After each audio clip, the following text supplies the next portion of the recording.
ಕೈಯಲ್ಲಿ ಅ ಆ ಇ ಈ ವಿಶೇಷ ಕಾರ್ಯಕ್ರಮಕ್ಕೆ ಸ್ವಾಗತ. ನಾನು ನಿಶಾ. ಮಹಾರಾಷ್ಟ್ರದಲ್ಲಿದೆ ಅಜ್ಜಿಯರ ಶಾಲೆ. ಕೈಯಲ್ಲಿ ಸ್ಲೇಟು ಬಳಪ, ಮೈ ತುಂಬಾ ಗುಲಾಬಿ ಬಣ್ಣದ ಸೀರೆ. ಈ ಸ್ಕೂಲ್ನಲ್ಲಿದ್ದಾರೆ 90ರ ವಯಸ್ಸಿನ ಸ್ಟೂಡೆಂಟ್. ಈ ಗ್ರಾನೀಸ್ ಎಲ್ಲರಿಗೂ ಅಚ್ಚುಮೆಚ್ಚು. ಇದೇ ಹೊತ್ತಿನ ವಿಶೇಷ 60ರಲ್ಲಿ ಅ ಆ ಇ ಈ.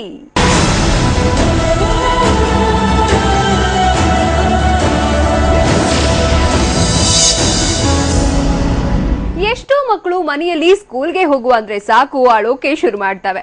ಅವರನ್ನ ಸ್ಕೂಲ್ ವರೆಗೂ ತಲುಪಿಸೋದ್ರಲ್ಲಿ ಪೇರೆಂಟ್ಸ್ಗೆ ಸಾಕಾಗಿ ಹೋಗುತ್ತೆ. ಬಟ್ ಹಲವರಿಗೆ ಆ ಭಾಗ್ಯವೇ ಇರಲ್ಲ. ಬಡತನದಿಂದಾಗಿ ಸ್ಕೂಲ್ ಮುಖ ಕಾಣದ ಎಷ್ಟೋ ಮಂದಿ ನಮ್ಮ ನಡುವೆ ಇದ್ದಾರೆ. ಅಂಥವರಿಗೆ ಓದುವಂತ ಒಂದು ಅವಕಾಶ ಸಿಕ್ಕರೆ ಸಾಕು, ಅದಕ್ಕೆ 100% ಎಫರ್ಟ್ ಹಾಕ್ತಾರೆ. ಶಿಕ್ಷಣದ ಮಹತ್ವ ಸಾರುವಂತ ಸುಂದರವಾದ ಸ್ಟೋರಿ ಇಲ್ಲಿದೆ ನೋಡಿ.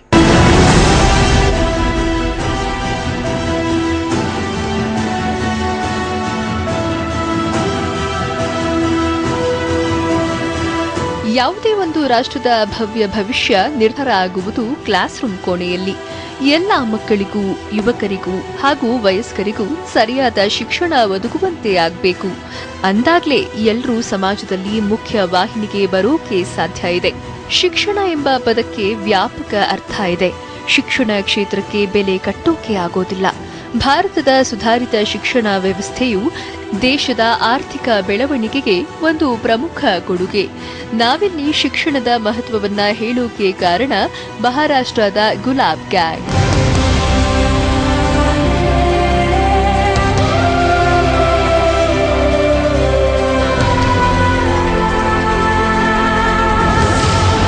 ಮಹಾರಾಷ್ಟ್ರದಲ್ಲಿದೆ ಅಜ್ಜಿಯರ ಶಾಲೆ.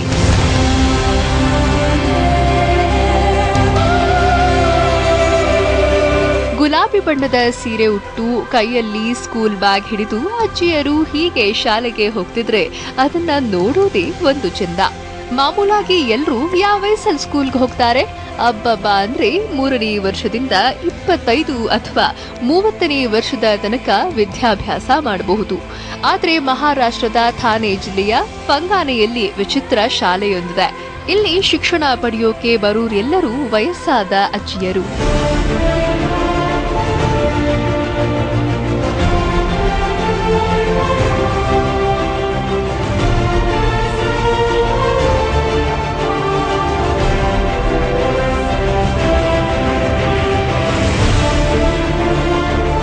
ಇಲ್ಲಿ ಹೀಗೆ ಸ್ಲೇಟ್ ಹಿಡಿದು ಅ ಆ ಇ ಈ ಅಂತ ಮರಾಠಿ ಬರೀತಿರುವ ಈ ಅಜ್ಜಿಯರ ವಯಸ್ಸು 60ರಿಂದ 90. ಕೆಲಸಕ್ಕೆ ರಿಟೈರ್ಮೆಂಟ್ ತಗೊಂಡು ಮನೆಯಲ್ಲಿ ಮಕ್ಕಳು ಮೊಮ್ಮಕ್ಕಳ ಜೊತೆಯಲ್ಲಿ ಹಾಯಾಗಿರ್ಬೇಕಿದ್ದ ವಯಸ್ಸಲ್ಲಿ ಅಜ್ಜಿಯರು ಹೀಗೆ ನಿಯತ್ತಾಗಿ ಸ್ಕೂಲ್ಗೆ ಹೋಗ್ತಾ ಇದ್ರೆ ಮೆಚ್ಚುವಂಥದ್ದೇ. ಅಂದ್ಹಾಗೆ ಈ ಶಾಲೆಯ ಹೆಸರು ಅಜ್ಜಿ ಬಾಯಿಚ್ಚಿ ಶಾಲಾ ಅಂತ.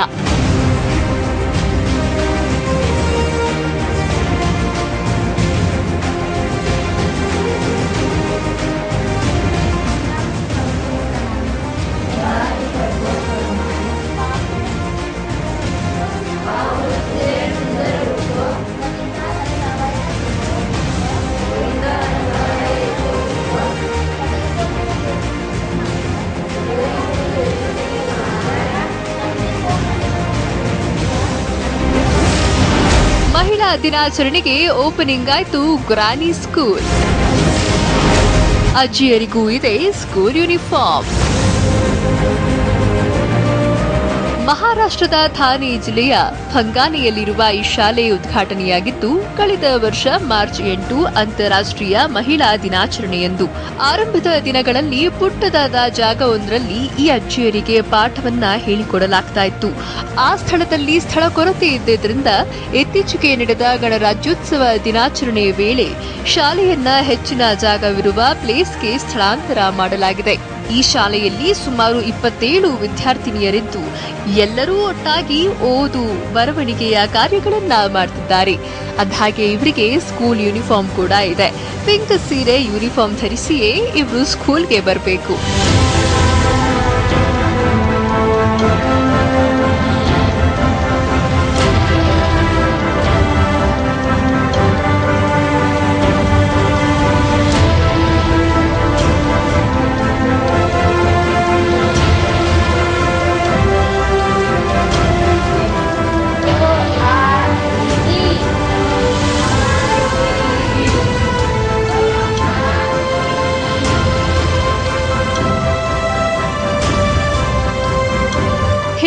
ಮೊಮ್ಮಕ್ಕಳನ್ನ ಸ್ಕೂಲ್ಗೆ ರೆಡಿ ಮಾಡ್ತಿದ್ದ ಈ ಅಜ್ಜಿಯಂದಿರು ಎಂದು ತಮ್ಮ ಮೊಮ್ಮಕ್ಕಳ ಜೊತೆ ತಾವೂ ಕೂಡ ಸ್ಕೂಲ್ನತ್ತ ಸಾಕ್ತಿದ್ದಾರೆ.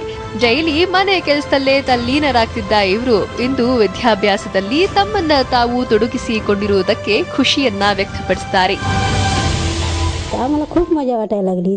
ಮೊದಲೆಲ್ಲ ಬ್ಯಾಂಕ್ಗೆ ಹೋಗ್ತಿದ್ದಾಗ ತಂಬ್ ಇಂಪ್ರೆಷನ್ ಹಾಕುವಾಗ ನನ್ ಬಗ್ಗೆ ನನ್ಗೆ ಬೇಜಾರಾಗ್ತಿತ್ತು. ನನ್ಗೆ ಸಹಿ ಮಾಡೋಕಾಗಲ್ಲ ಅಂತ ಎಷ್ಟೋ ಜನ ನನ್ನನ್ನು ನೋಡಿ ನಕ್ಕಿದಿದೆ. ಆವಾಗೆಲ್ಲ ನಾನು ಅಟ್ಲೀಸ್ಟ್ ಸಹಿ ಮಾಡೋಕಾದ್ರೂ ನನ್ಗೆ ಬರ್ಬೇಕಿತ್ತು ಅಂತ ಅನ್ಕೊಳ್ತಿದ್ದೆ. ಇದರಿಂದಾನೇ ನಾನಿಂದು ಸ್ಕೂಲ್ಗೆ ಹೋಗೋಕೆ ನಿರ್ಧಾರ ತೆಗೆದುಕೊಂಡೆ.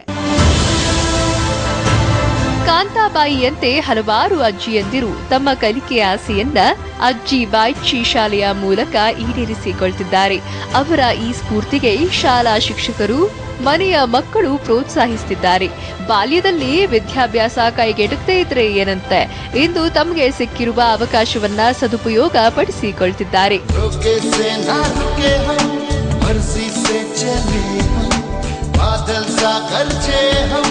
सावन सा बरसे हम, सूरज सा चमके हम, स्कूल चले हम. ಇಂದು ಎಲ್ಲೆಡೆ ಸುದ್ದಿಯಾಗಿರುವ ಆಜಿ ಬಾಯ್ಚಿ ಸ್ಕೂಲ್ ಸ್ಥಾಪನೆ ಆಗಿದ್ದಾದ್ರೂ ಹೇಗೆ? ಇದನ್ನ ನಿರ್ಮಿಸಿದವರು ಯಾರು? ಶಾಲೆಯಲ್ಲಿ ಸ್ಟೂಡೆಂಟ್ಸ್ಗೆ ಏನೆಲ್ಲ ಹೇಳಿಕೊಡಲಾಗುತ್ತೆ? ಈ ಸ್ಟೋರಿಯ ಮತ್ತಷ್ಟು ಪುಟಗಳು ಇಲ್ಲಿವೆ ನೋಡಿ.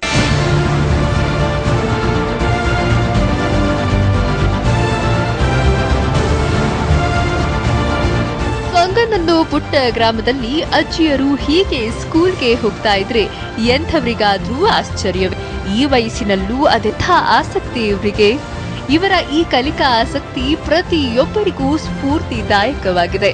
ಅಂದ್ಹಾಗೆ ಅಜ್ಜಿ ಬಾಯ್ಚಿ ಶಾಲಾ ಸಂಸ್ಥಾಪಕರು ಯೋಗೇಂದ್ರ ಬಂಗರ್ ಹಾಗೂ ಮೋತಿರಾಮ್ ದಲಾಲ್ ಚಾರಿಟಬಲ್ ಟ್ರಸ್ಟ್.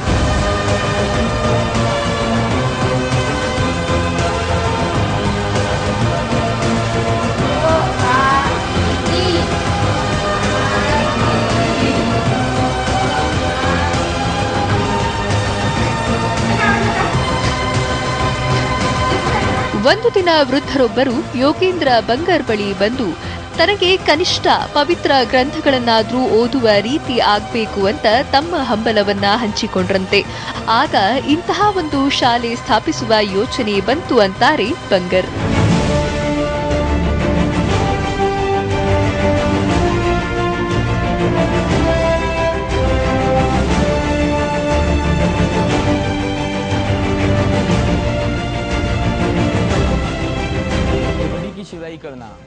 ನಾವು ಆರಂಭದಲ್ಲಿ ಶಾಲೆ ಆರಂಭಿಸುವ ಬಗ್ಗೆ ಚರ್ಚೆ ನಡೆಸಿದಾಗ ಗ್ರಾಮದ ಎಲ್ಲರೂ ಸಹಕಾರ ನೀಡಿದರು. ಸಮಾಜಕ್ಕೆ ಉತ್ತಮವಾಗುವ ಕೆಲಸ ಇದ್ದರೆ ಎಲ್ಲರೂ ಸಹಕಾರ ನೀಡುತ್ತಾರೆ. ನಾವು ಯಾರು ಕೂಡ ಇಲ್ಲಿ ತನಕ ಮಾಡದೇ ಇರುವ ಕೆಲಸ ಮಾಡಿದ್ದೇವೆ. ಬದುಕಿನಲ್ಲಿ ಜ್ಞಾನ ಅನ್ನುವುದು ತುಂಬಾ ಮಹತ್ವ ಪಡೆಯುತ್ತದೆ. ಆದರೆ ಕೆಲವರಿಗೆ ಶಾಲೆಗೆ ಹೋಗುವ ಅವಕಾಶ ಸಿಕ್ಕಿರುವುದಿಲ್ಲ. 100% ಶಿಕ್ಷಣವಂತರನ್ನಾಗಿ ಮಾಡುವುದೇ ನಮ್ಮ ಉದ್ದೇಶ.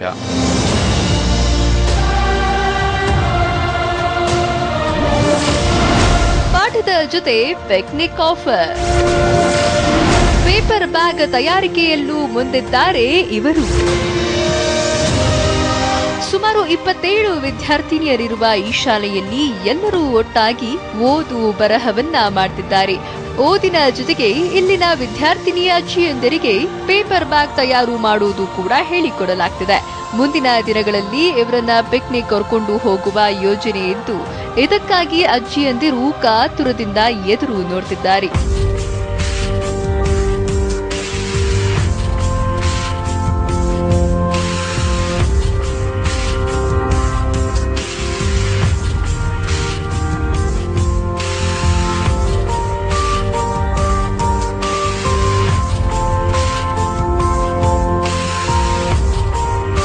ಅಂದ್ಹಾಗೆ ಪ್ರತಿದಿನ ಈ ಸ್ಕೂಲ್ 2 ಗಂಟೆಗಳ ಕಾಲ ಮಾತ್ರ ತೆರೆದಿರುತ್ತೆ. ಶೀತಲ್ ಮೋರೆ ಈ ಶಾಲೆಯ ಏಕೈಕ ಶಿಕ್ಷಕಿ. ಸಹಿ ಹಾಕುವುದು, ಮರಾಠಿಯಲ್ಲಿ ಓದುವುದು ಮತ್ತು ಕೆಲ ಸರಳ ಲೆಕ್ಕಗಳನ್ನ ಇಲ್ಲಿ ಅಜ್ಜಿಯಂದಿರಿಗೆ ಹೇಳಿಕೊಡಲಾಗ್ತಿದೆ. ಈ ಶಾಲೆಯ ಹಿರಿಯ ವಿದ್ಯಾರ್ಥಿನಿ 90 ವರ್ಷದ ಸೀತಾಬಾಯಿ. ಇತ್ತೀಚೆಗೆ ನಡೆದ ಗಣರಾಜ್ಯೋತ್ಸವದ ದಿನದಂದು ಜಿಲ್ಲಾ ಪರಿಷತ್ ಶಾಲೆಯ ಮಕ್ಕಳೊಂದಿಗೆ ಅಜ್ಜಿ ಬಾಯ್ಚಿ ಸ್ಕೂಲ್ನ ಸ್ಟೂಡೆಂಟ್ಸ್ ಕೂಡ ರಾಷ್ಟ್ರಧ್ವಜಕ್ಕೆ ಗೌರವ ಸಲ್ಲಿಸಿ ರಾಷ್ಟ್ರಗೀತೆ ಹಾಡಿದ್ದಾರೆ. ನನ್ನ ಅತ್ತೆ ಕೂಡ ಇಲ್ಲಿ ಕಲಿತಾರೆ. ನನ್ನ ಪತಿ ಈ ಶಾಲೆಯ ಹೊಸ ಕಟ್ಟಡಕ್ಕೆ ಭೂಮಿ ನೀಡಿದ್ದಾರೆ. ಈ ಶಾಲೆ ನನ್ನ ಹೃದಯಕ್ಕೆ ತುಂಬಾ ಹತ್ತಿರವಾಗಿದೆ. ಈ ಕೆಲಸವನ್ನ ಅಭಿಮಾನದಿಂದ ಮಾಡ್ತಿದ್ದೀನಿ. ಈಗ ಅಜ್ಜಿಯಂದಿರ ಶಾಲೆ ವಿಶಾಲವಾದ ಸ್ಥಳದಲ್ಲಿರೋದ್ರಿಂದ ಹಾಗೂ ಅಲ್ಲೊಂದು ತೋಟ ಇರೋದ್ರಿಂದ ಅಜ್ಜಿಯಂದಿರಿಗೆಲ್ಲ ತುಂಬಾನೇ ಖುಷಿ ಇದೆ. ವಿಶೇಷ ಅಂದ್ರೆ ಇಲ್ಲಿನ ಪ್ರತಿಯೊಬ್ಬ ವಿದ್ಯಾರ್ಥಿನಿಗೊಂದು ಮರ ಇದೆ. ಅದನ್ನ ಉಳಿಸಿ ಬೆಳೆಸುವ ಕಾರ್ಯ ಅವರದ್ದು. ಸ್ಕೂಲ್ ಬ್ಯಾಗ್ ಹಿಡ್ಕೊಂಡು ಶಾಲೆಯತ್ತ ಖುಷಿ ಖುಷಿಯಾಗಿ ನಡೆಯುವ ಹಾಗೂ ಅಷ್ಟೇ ಉತ್ಸಾಹದಿಂದ ಕಲಿಯುವ ಈ ಅಜ್ಜಿಯಂದಿರ ಜೀವನೋತ್ಸಾಹ ಎಲ್ಲರಿಗೂ ಮಾದರಿ.